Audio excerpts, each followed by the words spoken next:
All right, and welcome to the Athletic Development Show, proudly brought to you by Iron Edge. We have a very special guest today. She's a former elite athlete who trained at the AIS as part of the inaugural skeleton team, founder of the Female Athlete Network. She holds a master's degree of education, a grad dip in exercise science, and is a compounding pharmacist with a particular emphasis in supporting female performance and health. She's also the NAB League Regional Wellbeing Team Lead, and has tremendous expertise around athletic health and female athletic health in particular. Welcome to the show, Emily Shears. Oh, thank you very much. I'm a bit excited, I guess equally excited and nervous to be talking to you today. Oh, it's going to be great. We've got so much to chat about. Can we lead off? What are your key roles now? Because you seem like a busy woman. What are the key things that you're up to these days? Yeah, I've got a few fingers in a few different pies, but have tried to bring it all together finally. I am the current wellbeing lead for Vic Country NAB League, so that is the draft hopefuls within the AFL. So I look after the 5 wellbeing coordinators in regional Victoria. So I report with them and help to lead them through leading their teams, as well as also being the wellbeing coordinator myself for the Geelong Falcons, both the boys and the girls teams. I'm still a pharmacist. Sometimes I enjoy it, sometimes not so much anymore. It's very different, and there's a few reasons why I left that industry. And I also started the Female Athlete Network last year, which has very nicely started to consume me, I guess. And for me, that was just bringing my two worlds together, so I could stop living a double life, really. So I could just try and have one job finally. That's great. And it's a great initiative too. I think it's such an exciting time to see female health and performance just... it's not been fully normalised, but we can actually start to have discussions about it with it not being this sort of taboo topic in so many areas, and just getting all the attention it deserves that 50% of our population should get. I think it's great. And I often also think... Sorry, you go. You go. I was just going to say, I think actually 52% 52, of the world population right. is females. Yeah, we win. So I think it's great. Tell us, I want to dive into the Female Athlete Network stuff soon, but I'm too curious about what is a compounding pharmacist? So, they're still a pharmacist, so still done all the same training as a pharmacist that you might see in a community pharmacy, so retail pharmacy. But then they've done further training to actually make compounds from scratch. And the reason that compounding pharmacy is really, really key is for super sick children, so where the medication is only available in an adult formulation. So if we can only get something in a tablet form, but we have a 2-year-old who needs it, then a compounding pharmacist can turn that into a liquid. And the other awesome thing about compounding pharmacy is you can formulate things that aren't already a proprietary product. So if there's something that you want to throw together because you know how those key ingredients work, then you can come up with a formulation that can be used specifically and individually to what a patient might need or request as well. So it has a lot of uses.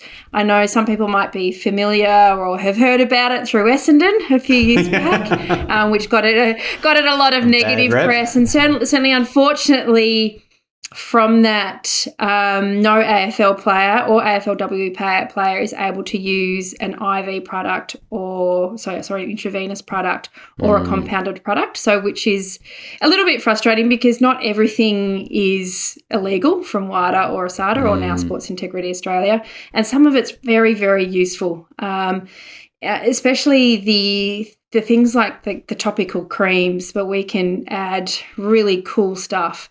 So you can put things together that have things like ketamine, magnesium or amitriptyline, which work really specifically on muscles for pain relief.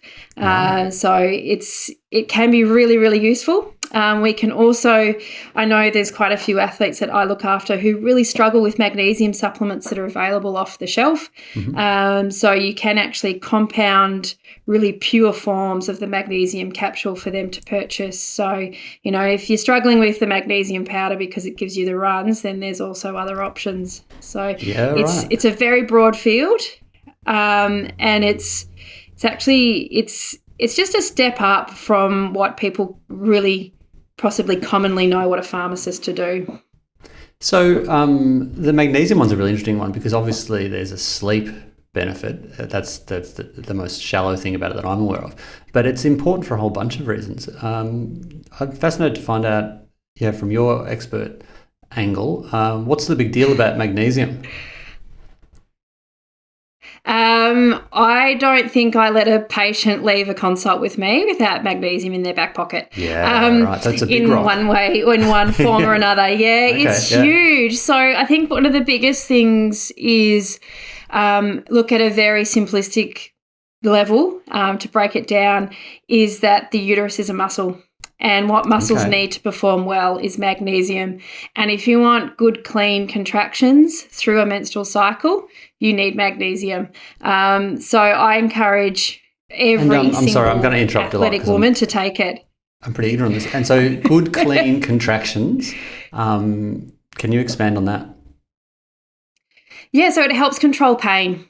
So pain is a learned response, usually, from a part in our brain. So we have a couple of receptors in our brain, and our brain produces a thing called substance P. And then in terms of how our body reads that, so the actual action will happen within the body, and then the learned response is us learning it as pain.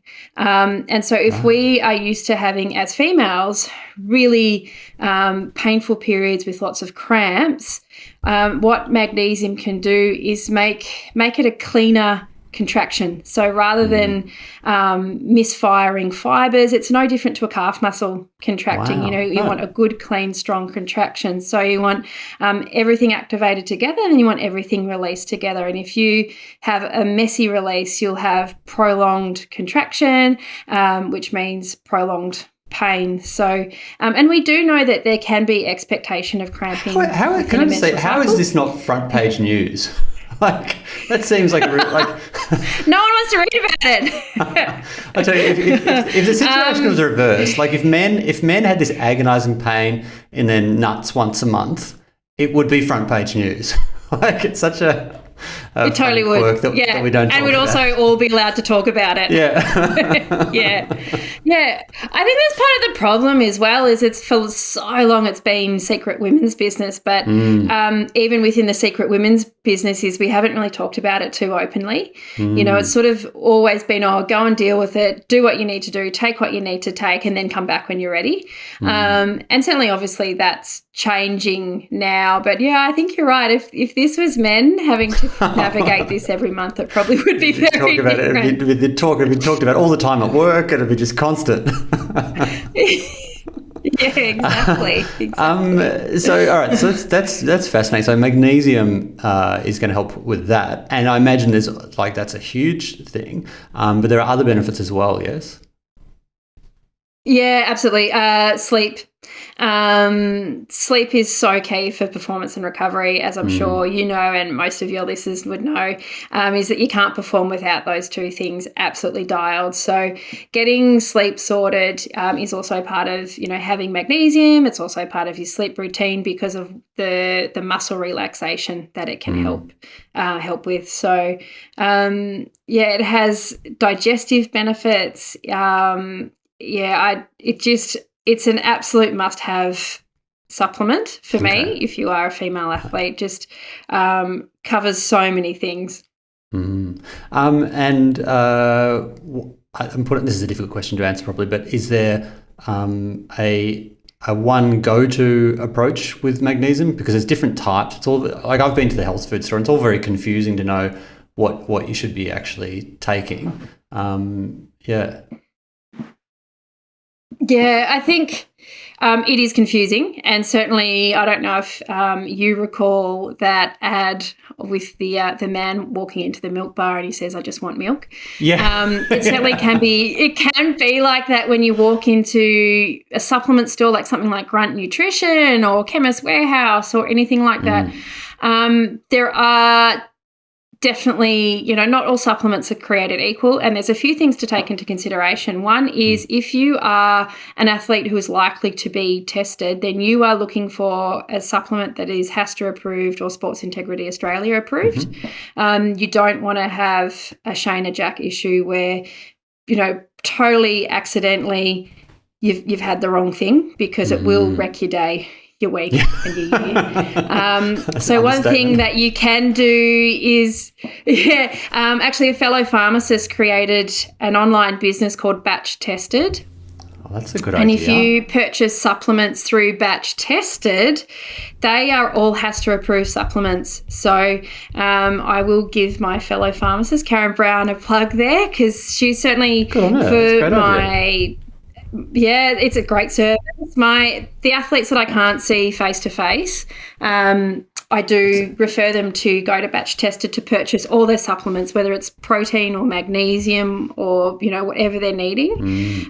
For the patients that I see face to face, I now have clinic rooms in a pharmacy in Geelong, so I can walk them through what is a better option. Certainly, I think there are a couple of brands that I lean towards because I know that the quality is there and the quality that's tested. You're getting the concentration that is stated on the side of the label. So I have a couple of favourites in that. Orthoplex is a brand that I refer to a lot, and Bioceuticals.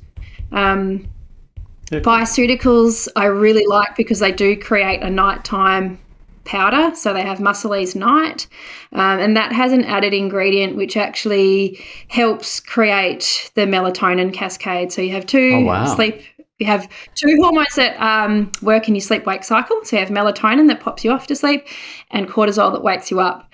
And Bioceuticals Muscle Ease Night has an ingredient called sour cherry, and sour cherry helps to start your melatonin cascade. I know. And it's an amazing product. I still take it myself. I actually started taking it through pregnancy for overnight cramps. I used to get calf muscles in my cramps, in my calf muscles when I was pregnant. But now I take it for sleep. So, yeah, that's a really good one. That's great. Now, naked self-interest here, do you also consult with men, or are you women's only? Like, do you see both for the consults? I haven't actually had any men ask that question. Really? I certainly, I guess I do see men in that they're young men with the NAB League boys that I work with. Yeah, cool. And certainly in terms of helping them, I have a lot of people around me. So I do have Dom Kondo in terms of nutrition advice. Who's our connection? Dom's amazing. Yeah. Absolutely superstar of a human. And Dr. Sachin Kula. So I have a nice little team to help me with the boys. My main focus when I'm working with the NAB League boys is probably mental fitness. But certainly there's no reason that I couldn't help males who are wanting, I guess, pharmaceutical advice. And the thing is, in terms of pharmaceutical advice, sometimes it's not just menstrual cycles or things like that. I have had a few of the players, NAB League boys, talk about, if they're needing to take an antidepressant, what's that going to mean for them in terms of things like visual acuity or sleep or, is there one that's better than the other in terms of side effects? And, I think it's a whole, it's like, how far down the rabbit hole do you want to go with this question that so many medications that people take to get through day to day. But can they affect athletic performance? No one actually really knows, but it's always good to have a chat to someone in terms of managing side effects. So I guess in that regard, I could absolutely help a few of the male athletes. Not that I'm trying to change you. Clearly, what you do is wonderful. I don't want to distract you from your mission, but I was just curious. So magnesium's a big rock. So basically, you don't let anyone leave without that. What are the other things that you typically see in the female population that are important things that need to be addressed? Iron. Oh, iron. Iron deficiency is, I'd probably say it's rife. So there's a few things going on with iron deficiency. One, obviously, there is a monthly bleed. So you're losing blood, which can, doesn't help with iron deficiency. Yeah, it does deplete you. But the other thing is, which most athletes aren't aware, is that through what happens with a muscle with training and competing, so the minute tears and repairs that happen every time you lift a weight or you go for a run to make you stronger, that actually has tiny little bleeds. So you're losing iron in that way as well. Apart from female physiology, you lose it with minute muscle tears, you lose it through your sweat. So being a female is one thing with regards to iron levels.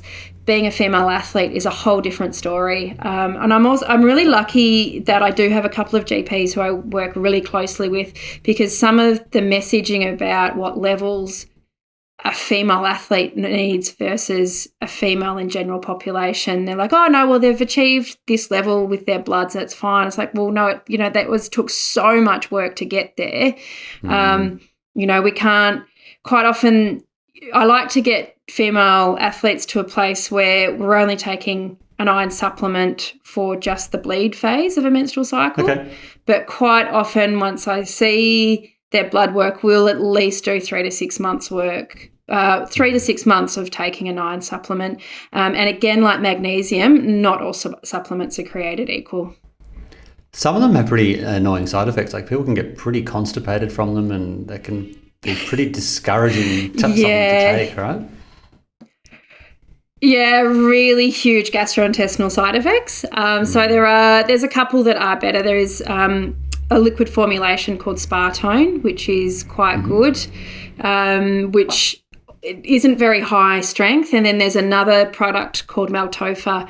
Maltofa is very high strength, and it's coated, so it's broken down a little bit differently in the gastrointestinal tract. So it is a much better option, but it's a very high dose. So matching the supplement to the person really, really depends on what story they're presenting at the time. Isn't it? And have you seen the rise of veganism? Has that amplified the problem with iron as far as you can see? I've had a few vegan athletes, and we've had to have a conversation about their reasonings behind being vegan, and also the understanding of, yes, you can be a vegan, but you need to be smart about being a vegan. Same with being a vegetarian, is that honestly, with any diet that I see an athlete taking, there's always better choices. So if you want to do those things, that's fine, but you've got to be making the best choices so that you can perform. And the other thing is it's not just about iron. There's so many nutrients that you need to be considered, especially when you start to look at women who are taking contraceptives, because we also know that contraceptives deplete so many nutrients. So I did not know that. Really? Yeah. Funnily enough, the pill depletes magnesium, folate, B12, selenium, all these things, which are really key for your body to actually just function. That's so interesting. It's quite a big conversation to have. If I've got a vegan athlete on the pill, we're having a big conversation about nutrition. So, yeah, I'll bet. Yeah. So on the pill, it's a fascinating long-term experiment that's just been thrown at a significant proportion of our population.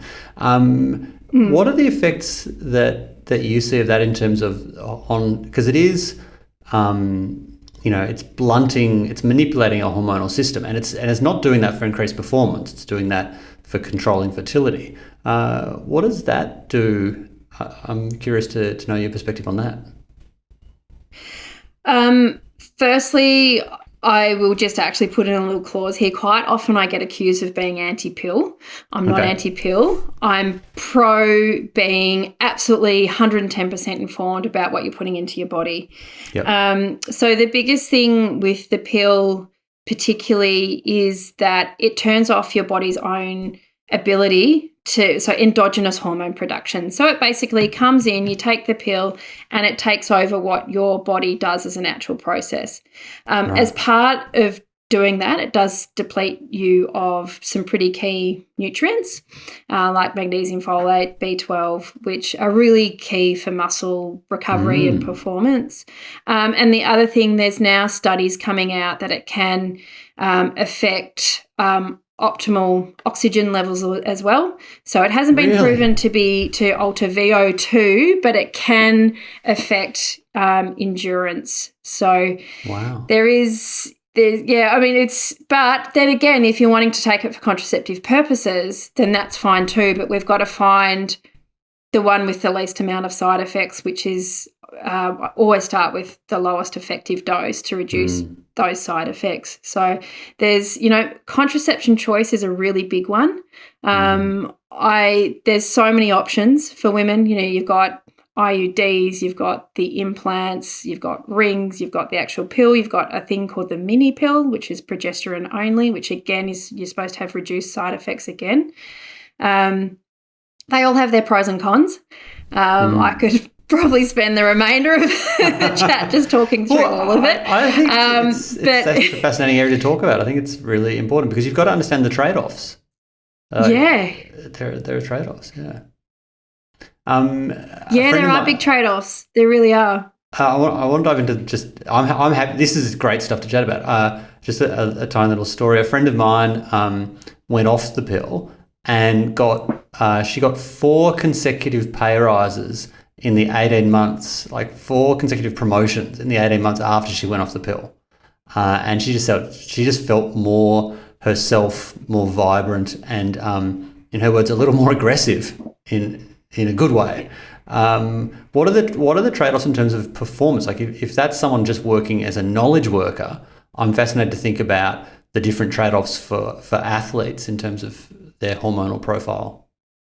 Yeah, it's all those things can happen, and it's down to an individual level. But certainly because you've got this introduced or exogenous hormone taking over what your body does as a natural process, is that drug doesn't know how your body operates usually. So it's not going to mimic that. It's just going to do what it knows to do, which is the chemical level in that medication goes in and does its job.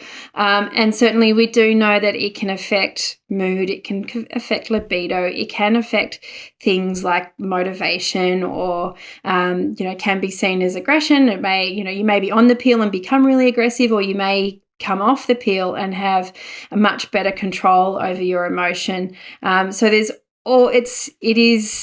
it's a huge thing. There's also the other ailment where you may have heard of PCOS or polycystic ovarian syndrome, but it's now known that coming off the pill can precipitate PCOS. So we have a thing called post-pill PCOS, where on every biological marker with a blood test, this person is presenting with PCOS. And then, in time, these effects do go so that they will no longer have PCOS, but there can be about a 12-month period being, as you come off the pill, that you may present as having polycystic ovarian syndrome. So really high androgens, a lot of rebound hormonal side effects with skin issues, gastrointestinal issues, periods turning up when they feel like it. Like there's a whole gamut of things. So hair loss, funky thyroid readings. Coming off the pill does need, I think, support, needs to be managed quite well, because there can be side effects. But then generally speaking, if we manage women really well coming off the pill, then they feel a whole lot better once they're off the pill. Like your friend had that experience of where they just felt more like themselves. Yeah. So, and I think the other thing is that historically there's been this rhetoric that, oh, no, you just take the pill, you will be fine. So women quite often put up with how they're feeling or side effects that they're having. It's kind of like this bugbear. Oh, no, you just get on with it, It's, your auntie, your neighbour, everyone has had it, it's fine. But I think, and there's now a bit more of a safe space to say, hey, I tried that and it didn't agree with me.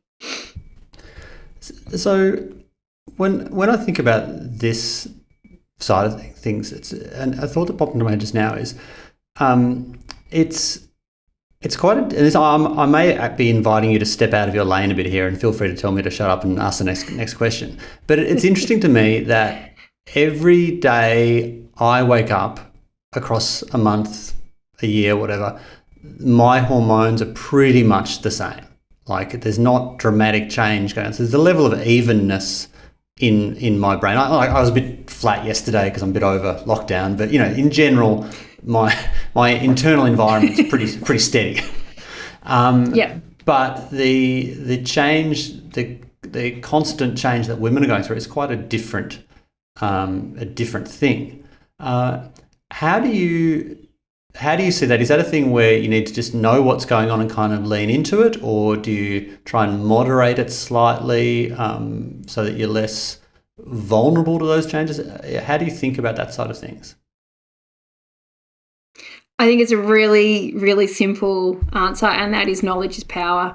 So acknowledging, and I talk to the athletes I work with, it's about celebrating your differences. So if you can see the hormonal fluctuations as a superpower, because with this information we then know how to manage any symptoms you might have. We also are going to be able to track when you feel wonderful, and that's when we can, you can train harder, you can train longer, and what's going to be going on with that phase. And I know there's absolutely been some great steps forward made with the likes of Stacey Sims, or Dr. Stacey Sims, with her book Raw, and she's got an app, the Fitter app, which are good reads, very, very good information. But there is a little bit of pigeonholing women into, weeks 1, 2, 3, 4, you're going to feel these specific symptoms. Generally speaking, yes, that might work. But I think what's really probably more important is that each individual menstrual cycle hormonal fluctuation experience for each person is different. No two menstrual cycles are the same. And so that hormone fluctuation that any woman feels is absolutely personal. But the only way you can harness that as a power is to track. So track your period using, you can use your Garmin, you can use your Fitbit, or you can even use the Wellbeing app that's already on your iPhone. You don't need anything fancy. But then once you actually know your own story, you can manage that better. You're going to know in, days ahead that you've got your, couple of shit days coming up, and that's okay. Once you know that's coming, it's like preparing for an exam. You can then be prepared and you know what you're going to need to do to get through that, the good and the bad. So I think, yes, we do have these hormonal fluctuations. I think opening up the conversation and being able to have the conversation about how you're feeling, what's going to be happening with the people you live with is really important. I know that's confronting a lot of young girls saying, no way am I telling my brother. I'm like, okay, well, we'll just work with mum first. Then we'll get to the broader family. But knowing what your body is going to go through, it is seriously a superpower, because you're going to know when you're going to feel great, and when you're going to feel ordinary, and you plan your day accordingly. And it doesn't have to be this, it doesn't have to be just about planning training schedules. It can be planning how you study that week. I know a lot of girls on the call will know that feeling of when there's phases through the cycle where you just can't miss. You can, if you decided to go play basketball, you'll just hit every shot. This is so interesting. Can you take us through this is so fascinating. Can you take it? I know that everyone's different, but there is also a general, the phases are the phases. Can you take us through typically what you're going to see when and what the body's doing, because we learn it, and then I think particularly as men we kind of learn it, and it's like it's not our body, so it's not quite as visceral as it is. It's a little more abstract. I don't think we can hear about it too much. I think it's really valuable, particularly given that our industry is like 90% men, and yet we're dealing with so many female athletes. Yeah, and that's one of the very reasons why I started the Female Athlete Network is, look, we might be getting to a place where we are able to change, who's coaching and who's support staff. But until that time comes, we're not going to wait around. Let's get educated, Let's educate the athletes. Let's educate the support staff. Let's educate the coaches, the parents, everyone. So generally speaking, a menstrual cycle should be approximately 28 days. What is the accepted range of the bleed phase, so the full menstrual cycle, is from 21 to 35 days. So that's actually a really huge window. So big range. Anything outside that, and this is why there's so much variability. But for the just for the interest of keeping this really simple today, we'll just talk about every 28 days. So that means that a bleed should occur every 28 days. The other thing that I will just sort of say here, which might be a bit of a surprise package for a few people, is the bleed is not the main event of a menstrual cycle. Yep. Ovulation is the main event. So some people take a little while to get their head around that. We call week 1 is the menstrual week, so the bleed week. In this time, we've got really high testosterone levels and low estrogen and progesterone. So we do actually call the bleed phase the low hormone phase. Generally by days 1 and 2, generally speaking, women can feel pretty flat, bit ordinary, but by about 2 or 3, they're going to feel really good. They're going to feel really strong, ready to train. It's a really good time to take on new skill development or specificity for injury prevention. So your really tricky injury prevention S&C stuff can happen in this phase, and you can get away with not your best recovery. Doesn't mean you shouldn't do your recovery, but if if you're feeling like taking a shortcut, this week is when you can do it. Yeah, right. That's the time to do it. That's the time to cheat yourself. I'm not encouraging that at all, but, as we move through, the recovery becomes more and more important because of what's actually happening internally, which I'll get to once we hit to ovulation. Week 2, which is what we call follicular phase, estrogen starts to increase, and our energy still is increasing at this point. But with this move out of the bleed phase, you can start to really focus on strength endurance. So increased reps, you'll have better exercise adaptation, better strength gains, and a really fast recovery. And then as we move into week 3, we'll get into ovulation. And what starts to happen with ovulation is that the core temperature actually starts to increase. So this is where things physiologically can start to feel a bit hard. So as you move into weeks 3 and 4, temperature increases, base heart rate increases. And one of the things I really encourage all athletes to track, because it's easier than taking your temperature every day, is your heart rate changes. If you're wearing a Fitbit or a Garmin, it's literally a matter of pushing a button. So as you move through ovulation, so week 3, you're going to need to start to really think about sleep and nutrition and all your really, really good recovery strategies. And then we get to week 4, which is the week before the period. So days 21 to 28. It's the premenstrual phase. Most men will know this is when we all get a bit crazy. Run and get the chocolate. Chocolate. And I'm going to tell you why about the chocolate. Yes, good. I'm going to give you an actual reason for science, this. Yeah. It's 100% science. So the premenstrual phase, we've got really, really high levels of hormones running through our bodies. And then as we get just closer to where the bleed starts, the hormones actually just start to decline really, really quickly, and that triggers an inflammatory response, which is, again, why you need magnesium. So you've got to remember at this point that for the last 2 weeks, we've had our core body temperature getting a little bit higher each day, and we've been having our resting heart rate get a little bit higher each day. So if you try, if you're deciding that this week is the day you're going to go and run 15 Ks off a 5K base, it's going to hurt like hell.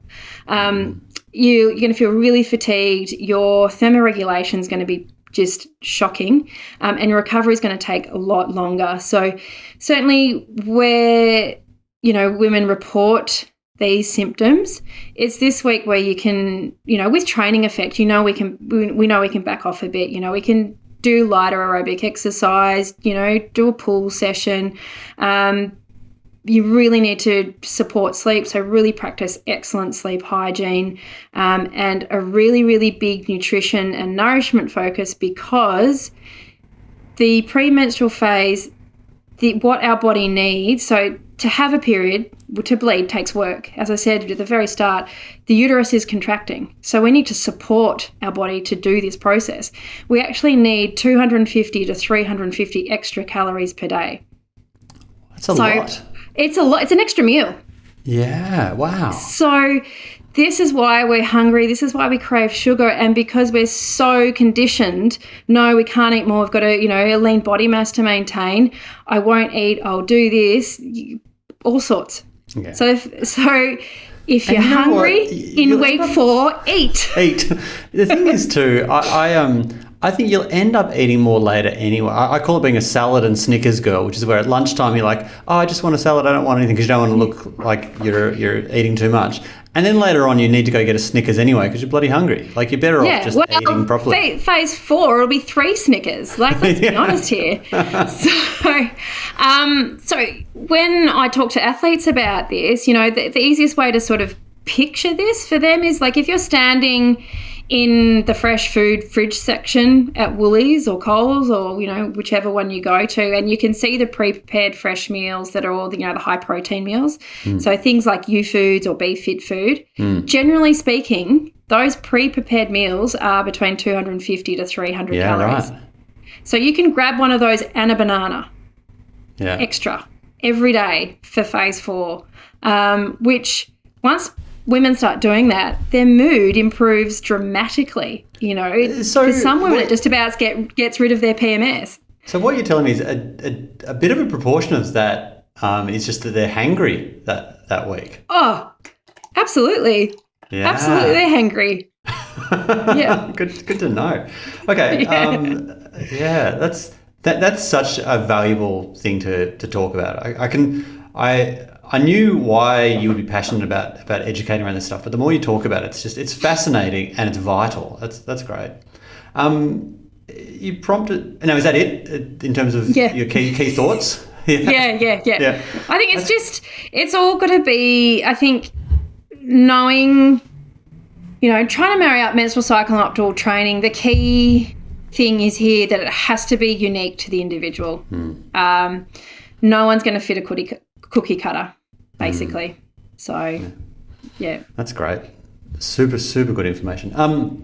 As you were talking about the sort of energetic demands of the bleed phase, I was thinking, I stumbled across not that long ago that people are using creatine as thinking, like it's for cognitive enhancement as well as muscular training.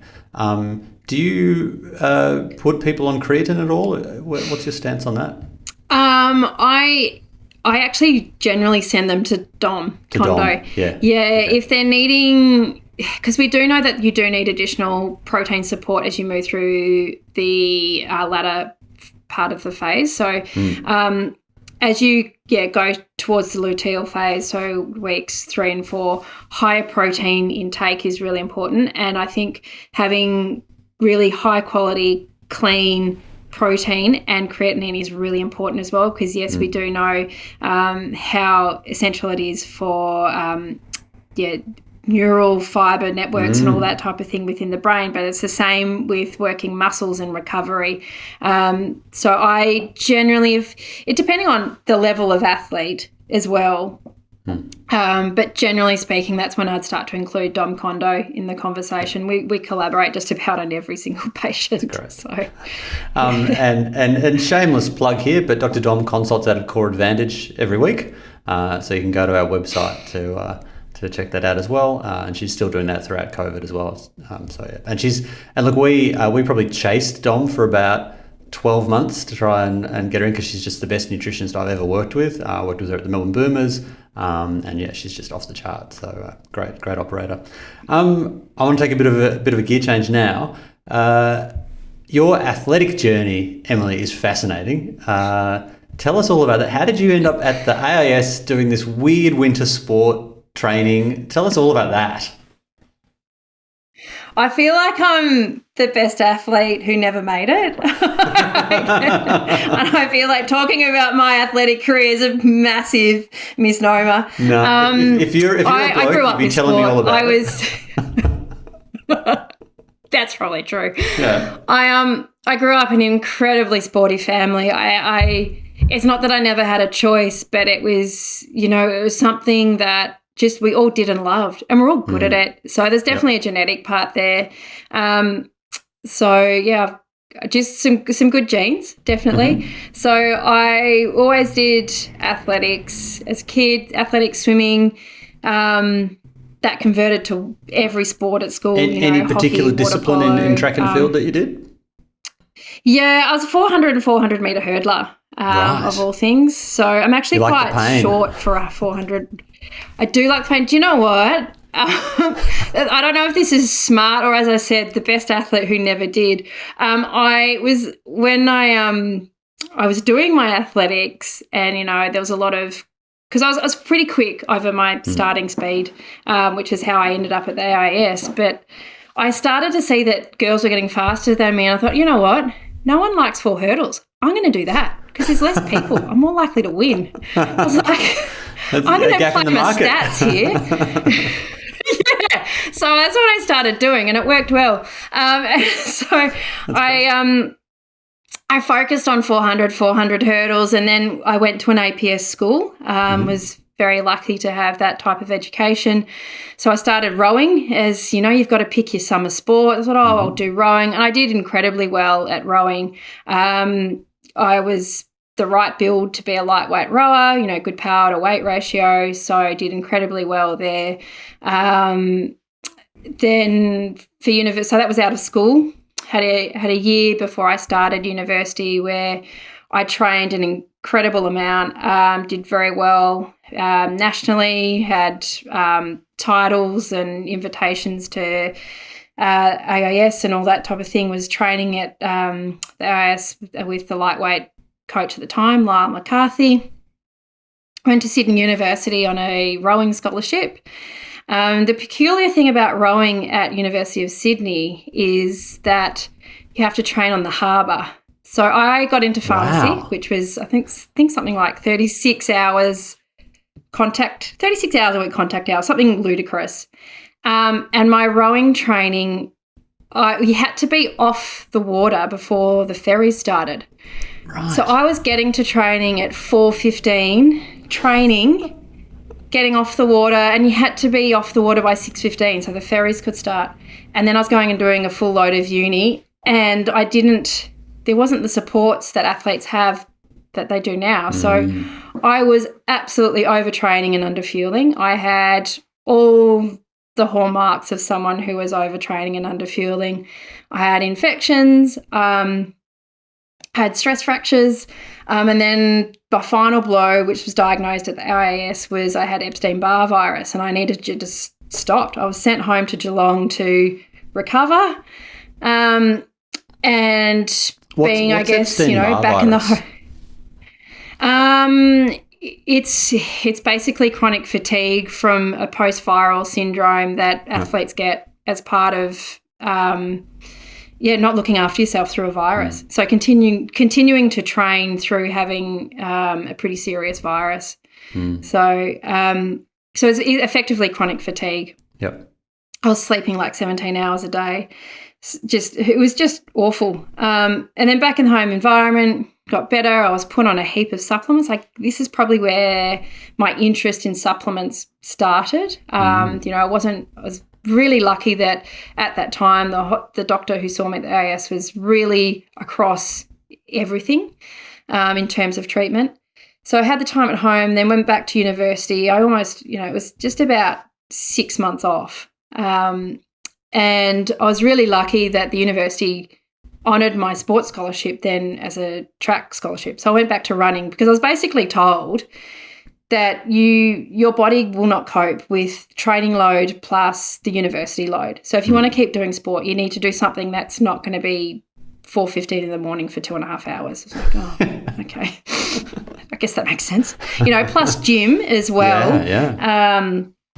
So I went back to the track, and Sydney University has, I guess, a sister arrangement with the University of Hawaii. So I started to run really well again, was running quite fast. I was in a relay team that set an Australian record just before, I can't even remember what year it was. It was just before the 2000 Olympics. So a couple of those girls from that 4x4 relay team actually went on to the Olympics, which was awesome fun. And then from that, setting that record, I was invited to go to the University of Hawaii and compete. So I went and did a Hawaiian summer competing. That sounds amazing.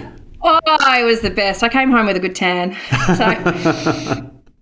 that was, and that was an incredible environment to be in. That was really stepped up from the University of Sydney training environment. This was just extraordinary. The setup was equivalent to the AIS in terms of what was available as an athlete there.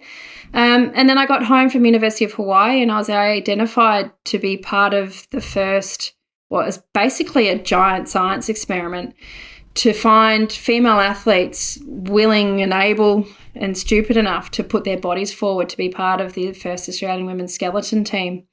So we went they scouted women from all across the country. They were looking for particular things. They were looking for your speed and your first, I think the tests were about over the first 40 metres of a sprint. They wanted to see that acceleration speed so that you could get a sled going very quickly to go down the ice head first. So I was part of this process. How fast do you go down the ice head first? I didn't, but So you did the cool runnings part of it, you did the dry land part of it. Yeah, I did the dry land, but the best in the world get up to about 145 Ks head first. Jesus.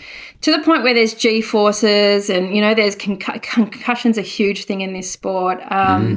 Ice burns on your chin because of the G-forces. If you move your head can get stuck to the ice. Like, it was just it was extraordinary. But, yeah, I was part of this huge science experiment for the 2006 Torino Games. I'm still friends with a few of the girls that I went through that process with. It was incredible. We're all poked and prodded. They wanted to know every single biological marker, every physical marker about us. But it's awesome. I do believe there's a video out now about it, and I think it's still playing at the MCC Museum. So it's pretty insane. That's awesome. But then after that and not going to the Olympics, I decided I should finish university. So There we are, the athlete that never was. Yeah, but good fun, and I travelled a lot. Yeah, that's great. And also, if it wasn't for those things, you probably wouldn't have been the influence you are on hundreds of athletes now, because of those formative things. Yeah, I think. Yeah, when I reflect now about my time with Epstein-Barr and that injury management, there were so many steps that were missed. I did get to a point, because I was a lightweight rower. Now, in terms of, there's another condition which I do see in some girls called RED-S, so reduced energy deficiency in sport. And one of the first biomarkers we see is the loss of the menstrual cycle. Yep. I was one of those girls. I doing rowing and lightweight rowing, you weren't fit enough unless your period had gone. And you hadn't done an ergo session hard enough unless you're throwing up off the ergo. So, there's these really things that are ingrained. Yeah. Oh, yeah. Yeah. If you're not throwing up after 2K ergo, you've left something in the tank. So, my sister was the same. Is that still prevalent now? Because often these days we're much more across the fact that sometimes leaving a bit in the tank is good. Like in strength, strength is a skill. You actually want to leave a couple of reps in the tank, strength-wise. Is that a changing thing, or is it you think rowing's still just got to do it too? Because you have to hit those high intensities. I get that. Rowing's brutal. Rowing is brutal. And I know, you know what? I even had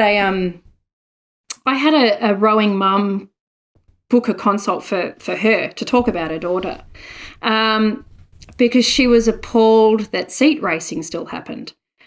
Well, was happening. I said, well, hang on, that's rowing. That's what they do. It's going to be 3 hours of rowing your guts out, and that's what you race. They change the combination in the boat, and then they race the boat against the other boat again, and you do that until you are just about falling over in the boat. That's how they do it. They've always done it. I don't know, there's no one changing it. I'd be really interested to know more about the science and the psychology of it all, but certainly rowing is brutal, swimming is brutal. My sister, incredibly good swimmer. I know she used to talk about she was disappointed in herself if she, wasn't just about throwing up every time after a race as well. Like, it just, that drive, it's just. I get it after a race. Just a weird innate thing. It is weird, isn't it? After a race, you don't want to feel you've left anything in the tank for a race. I get that more, but it's interesting, isn't it? So let's talk about the Female Athlete Network event, because clearly there's a myriad of reasons why your work as a Female Athlete Network is super important. The event's coming up. You've got an amazing lineup of people there. Tell us all about that and what that's about. Sure. So the event, I met with a business, I don't know what you call her, a business coach late last year, and the Female Athlete Network had been going for a month or two, and she said, you know what you really need to do is really need to do an event. And I said, I'm not doing an event. Like, I know nothing about events, and it's COVID. Don't be stupid. Well, I'm doing an event now. I now know a lot more about events. We've still got COVID, but I really needed this to happen, because I needed women to see that there are female-specific supports, and people really care. We really care about female athletes being able to achieve their best and supporting them on that journey, and also celebrating the differences between a male athlete and a female athlete. We are wired differently. We have different physiological needs. We have different psychological needs. We recover differently. We get different injuries.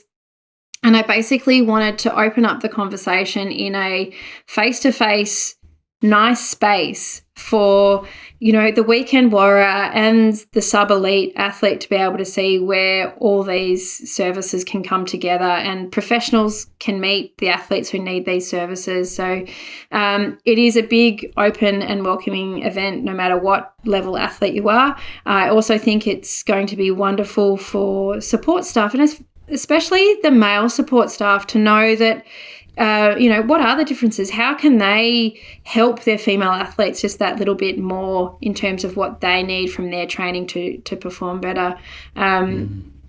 I'm really excited to be hosting Dr. Rachel Harris, who is the medical lead of the Female Performance Health Initiative at the AIS. Just incredible that she wants to be on board. I've been stalking her for a good couple of years now, so I was very excited when she took my call. That's great. And similarly to have Megan Huswaite being MC, when I took this crazy idea to run an event when I took this crazy idea to run an event in COVID to the event planner I wanted to work with, and said, look, these are my list of MCs, but the person I want is Megan Huswaite. And so then to get Megan Huswaite on board and Rachel Harris, to me, that's an event within itself. So to then add in the likes of yourself, Nat Kyan, who's a psychologist with both the Australian Ballet, she's worked with Richmond Women's, she's got such an interesting story to tell. We've got Dr. Sachin Kula, who's an AFL concussion spotter, talking about the differences of concussion in women and how we recover differently, and how concussion can be different depending on which phase of the menstrual cycle it happens. This was all new stuff for me. Yeah. We're hearing about the concussion stuff. I find that incredibly intriguing, especially for the space that I work in with the NAB League. And we've also got a Deakin representative talking about breast care and injury. There's obviously been some big advancements in protective wear for breast injury, so talking about the science behind that as well. And then on the Q&A panel, we've got myself, Dom Kondo, a gynecologist who I collaborate with quite often, Dr. Vinny Rane, who's got an incredible story here, but he also works with 3 AFLW clubs just to help manage PCOS and endometriosis in these athletes, and then they return to him. They love him so much that they return to him to have babies once they've got to 35 and can't have children. That's cool. So he's quite a character. So and we've got, incredible sponsors, to have someone like Ida Sports on board as well. So the first female specific football shoe, as well as Xena Sport for breast protection. Yeah, it's just going to be an awesome day. Yeah. That's great. And we will link everything in our show notes. We'll have all the details that you can find out. Some people are going to be a little reluctant because of the COVID situation, but I think it's important to emphasise that it's an event that's going to happen. It's just hopefully it happens when it's scheduled, but if it doesn't, it'll happen a bit later. So don't hold back, people. It's going to be a brilliant event.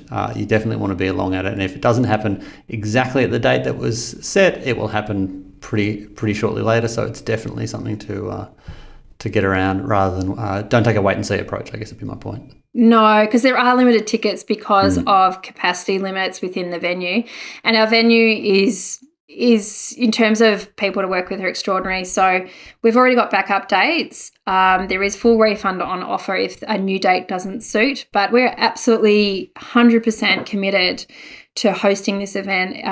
It won't have the impact it could have if we go to online, because this is about interacting and really seeing and feeling what is available and having that opportunity to speak, whether it's another athlete. We've got lots of athletes attending, including the Female Athlete Network ambassador in Ellie Pashley. So she's just returned from the Olympics. So it's definitely, a hands-on event, and we are committed to keeping it a hands-on event. And yeah, if it's not October 17, it will be a date that is allowed. That's awesome. I've got to admit, I'm normally a pretty relaxed presenter, but I'm feeling the pressure on this one because there's so many top-notch people. I worry I'm the weak link in the chain, but not at all, not at all. It should be good fun. Now, to round things out, Emily, what if you just had one piece of advice to give to male sports coaches and strength and conditioning athletic development coaches about how to best train female athletes? I know it's a hard question to just narrow it down to one thing. Maybe it could be two, whatever.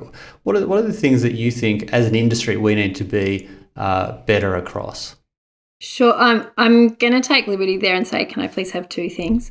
Sorry, yes. One is take the time to do the reading to understand that the female brain does not work like the male brain.